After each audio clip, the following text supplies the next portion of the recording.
In today's show, coaching through the coronavirus, Matthew Nix provides an update for the fans. What we're able to do at this point is go into a lot more detail with some of our younger group. Plus, the farewell to Football Park. Hi everyone and welcome to the Optus Crows Show. I'm Mark Bickley. Matthew Nix has always been a positive and upbeat person, and it's just the type of attitude you need during unprecedented times like these. Like any senior coach, he's always looking for a competitive advantage, and he's confident the Crows can find one during the current AFL shutdown. You get into this sport because you want to work as part of a team, and working at the professional level is an amazing experience. We're still doing that at this point, but I'm sitting in an office all on my own at the moment. Oh, look, the biggest one is keeping our players engaged and making sure. I mean, we've now got players in almost every state across the country. We've got some guys in WA and Queensland, a number in Melbourne, and quite a large group that decided to stay in Adelaide. Even some of those that weren't interstate players. So, just trying to keep those guys connected is the toughest part. That connection, over a Zoom platform or whether it's a WebEx or so on. That's one way to do it, but it is tough. It's tough in these times. You don't get that face-to-face, that ability to get out and train the things you're trying to work on. But time has run out for the big steal, and the Swans instead. We've been able to review one game. Unfortunately, we didn't get the result in that game we wanted.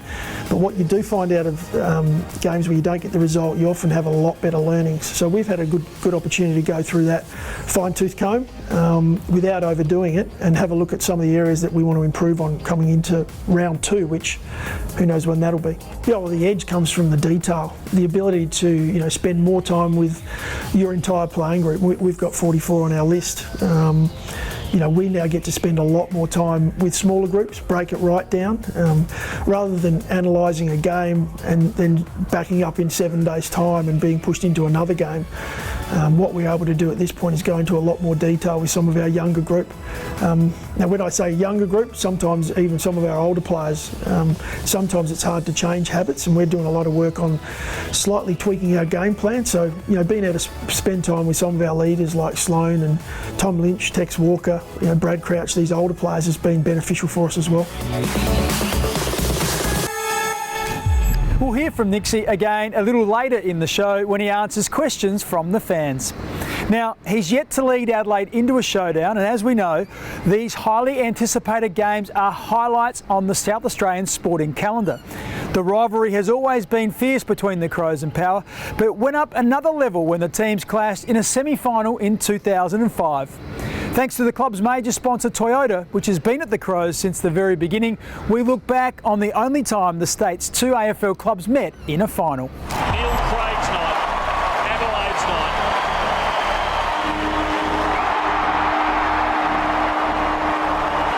They have scored a massive victory. I think there was a sense of relief in terms of a great season. Probably let the first one slip against those Saints. Robert Harvey had a great game, but overall we probably should have won that one. So to win that final and make sure that we could progress to a prelim was important. So yeah, there's no doubt a sense of relief. The game was billed as the biggest match this state's seen, but it turned into the biggest showdown mismatch. We had such a hard-working group, and probably some names that many of you might have forgotten. Scotty Welsh kicks 4, Ian Perry, just a great servant of our footy club, kicks 3 in a big game. For those guys to stand up and get it done, and clearly all the stars, McLeod and Rashudo and Edwards and Goodwin were all to the fore. But for some of those guys that had great seasons, to stand up in a final was just great for us. McLeod now, can he finish from there? Not a bad effort, not bad, it's better than that. We'd had an unbelievably good season, and so to get through the first half and probably coming off the disappointment of the week before, coming out after half time, I think there was a sense that all right, we can get this done, and we won't let this slip. Blake, Rashuto, quick snap. It's home. Thousands of ecstatic fans packed into the Crow Shed, uniting in glory. So the shed was a great part of our history. 400 or 500 metres down from Amy at that point, and yeah, everyone would get back there. Clearly, we've actually got the same thing here at Adelaide Oval. We can get more people in, but it was probably the fact that it really was a shed. It had a great feel about it. The fans could get really close to the players, which is obviously what they love. And yeah, we went back as always and enjoyed a couple of drinks there. And as I said, the fact that the fans were intimately involved and so excited about the outcome. It's probably one of the things which is great about being involved in footy is that as we've said earlier, you know, after the game, from a playing and a coaching point of view, you do move on pretty quickly. But from a fan's point of view, they get to just revel in it and enjoy it. And so, to be able to go back and be part of that for an hour or two, you really get that sense of satisfaction that everyone else has experienced without having to necessarily think about what's next. So, yeah, that moment of celebration is a really important part of footy club. So, for that night to win the first final showdown was really special for our supporters. Unfortunately, the team couldn't repeat that type of performance a week later, and they went down to the Eagles in a preliminary final. Later in the show, we head to Riley Knight's house for an update on his return from injury. It's taken a little bit longer than what we originally planned and what we originally scheduled for.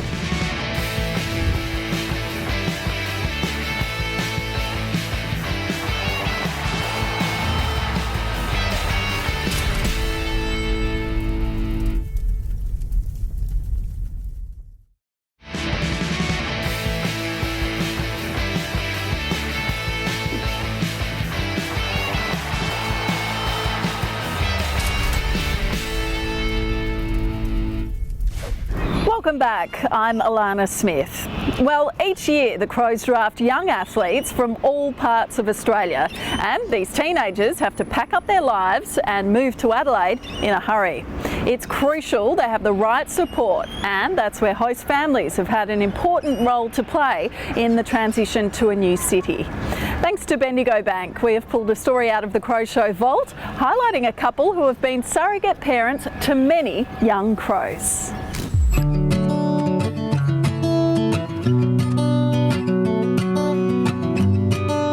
I think the boys need a place to go. So when they come, over from interstate, they need a home, they need somewhere to settle. 18 years old, straight out of home, and they can just slot into a family again, and just maybe not everything's not football. They've just got that. A life away from footy, really. And just more of a, just a normal family life, I guess. It makes it a lot easier. It's just like being at home, so it brings that bit of that family life back in Tassie to Adelaide and makes it a lot easier. Maria does a lot of the cooking cleaning for us, and so it's just there helping us out all the time. Like most 18-year-olds, you pretty much do everything for them. No, look, just your normal stuff. Cook, clean. Pretty much do all their washing and make sure that they're on the right diet plan for the various types of boys. Every boy has a different diet, whether it's bulking or keeping lean. We've had, Jared Lyons, Mike Cook, the Crouch boys, Tom Duday, obviously the boys that are here at the moment, Will and Chase and Darcy. Jack Gunston. Harry Deer. Yeah, so there's been a few. They still come over. We have our regular Monday night dinners, so that includes most of the boys that have stayed here anyway, so we just keep in touch with them. Jared's been to his wedding, he's about to have a baby, and we're part of his family. We really are, we're part of his family. We love the club, we love going to the footy, and so we love watching the boys, and it's like they just become like your own son, really, so it's like you're going to watch your own kids play footy. They've all been amazing, they've all done really well in their careers and that, so yeah, you do get really proud.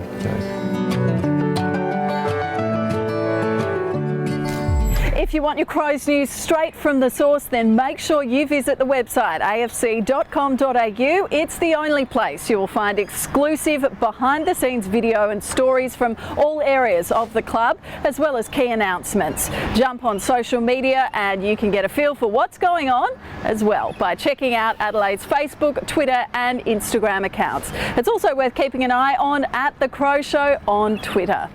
Well, the competition shutdown has allowed injured players across the AFL a chance to rehabilitate without the frustration of watching their teammates play games without them.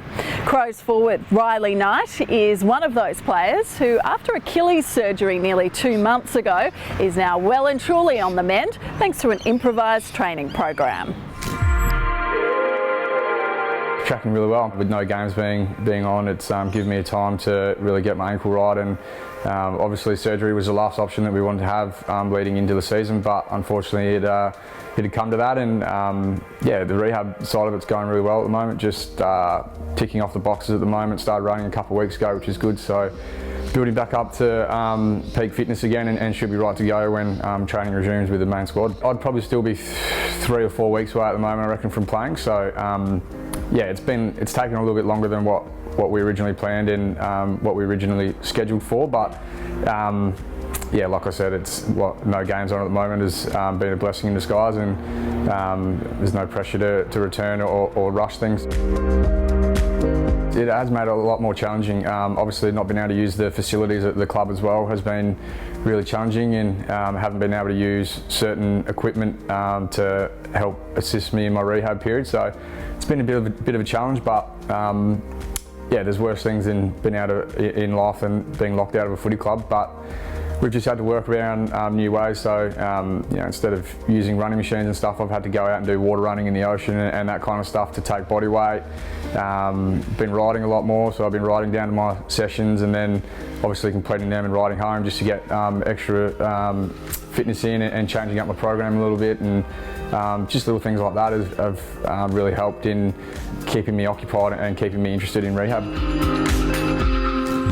And later in the show, we'll delve back into the archives once more to see the Crows bid farewell to Football Park. Well, they won't get another score, but it will end for Adelaide at Football Park the way it started.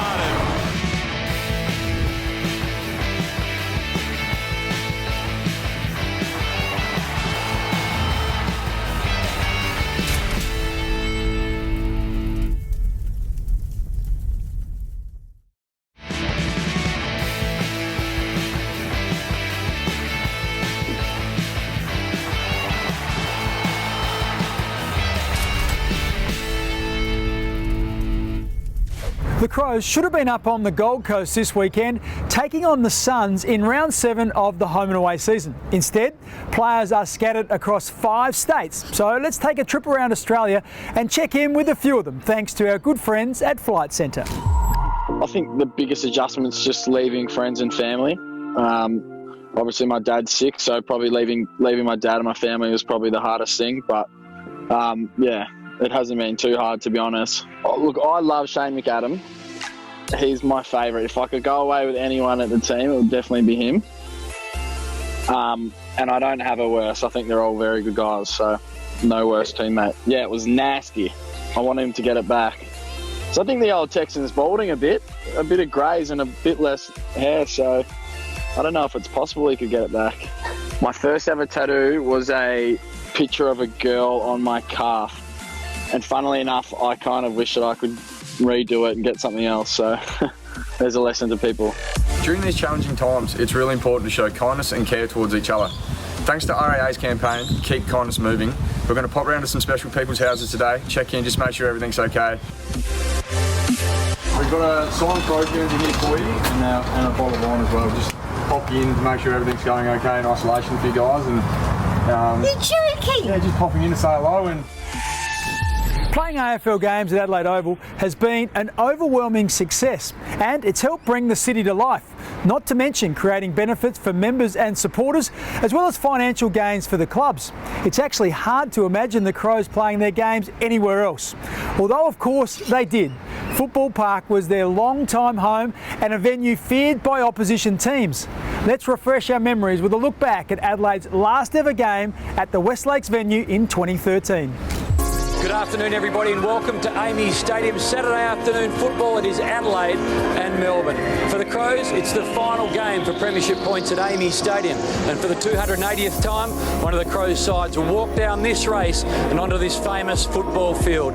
Almost grew up there. I've lived in the area all my life, and Dad as Port supporters, unfortunately, had a bit of a box there through his business. So I used to go to all the Port games and sit right on the fence and watch all those games, and which obviously transitioned into playing there, which was pretty special for me. So that's probably the early memories, and then I know we won a final there as well in 2012, which was an awesome memory to have. Maybe a chance here for Johnson. Can he bring up number 6? He can! Will it be the last at Amy by a Crow? I remember Louis, he kicked a couple of bags that year from memory, and obviously put on a bit of a show that day, but a pretty comfortable win. He must have had some good ball use coming into him. You got your wish, Tommy. It's up and about. Oh, it sure is. The power of the special comments man. He asked for a Mexican wave and it's been going for 15 minutes. Brodie Smith gets it back from Jacobs. Mexican wave meantime continues. Amy Stadium at celebration time. The final game there, so it was a bit of a celebration, and from memory a pretty comfortable win and a big Mexican wave with a bored crowd leaving Footy Park, going around for the last 10 minutes or so. So yeah, not a huge memory of that long, but probably the Mexican wave stands out. My crowd's always been awesome in terms of the amount of noise they make and how much they support us, so I guess they knew we were going to win the game pretty comfortably, and they sort of gave Footy Park a bit of a send-off with the Mexican wave, which is pretty special. It's very bizarre, especially when they were tearing the stadium down. It was a bit sad to see it all coming down. As I said, a lot of childhood memories. But yeah, it's very bizarre now to know that that oval we train on, which we've become used to be, you know, Footy Park, and have those memories in the stadium, and as I said, a finals win on there, those sorts of things. It's definitely very bizarre now. Stay tuned. We'll be back after the break with Coach Matty Nix taking questions from the fans.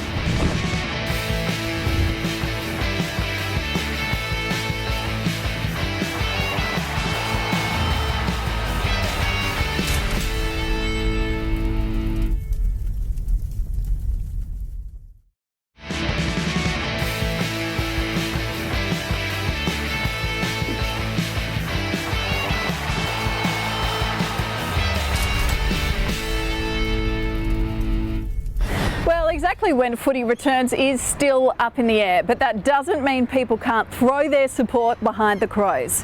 Thanks to one of the club's biggest supporters, Optus, we're going to keep highlighting the thoughts of those fans who are using technology to stay connected.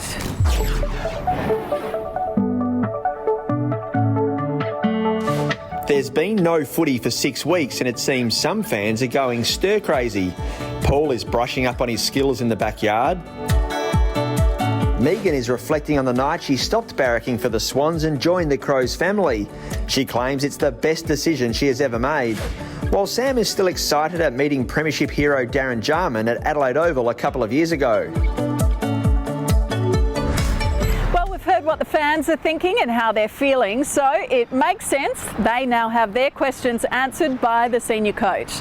This week, Tracy wants to know if Nixie has any tips to help pass the time during these times of isolation, plus how is his family filling in the days at home. This segment brought to you by Thomas Farms. Great question. What are we doing to fill the days? We've got the 5-year-old, 4-year-old and a 2.5. So we're doing a lot. Mum's the homeschool teacher. I can't take credit for that. She's unbelievable. She puts together a lot of different activities for us. A couple that I would say, if you get online, you look up finding insects, you look up search the neighbourhood for different coloured objects. I mean, we've had a ball. I've spent the last week on and off as much as I can with the family. It's been great to get back in touch. Obviously coaching footy takes a fair bit of time away from family, so this has been I guess if there's a silver lining out of any of this, it's been that I've been able to spend time with them. Before we go, just a reminder to check out afc.com.au for all your latest Crows news. There are also social media accounts on Facebook, Twitter and Instagram. Well, thanks for tuning into the Optus Crows Show. Do enjoy the rest of your weekend. It's bye for now.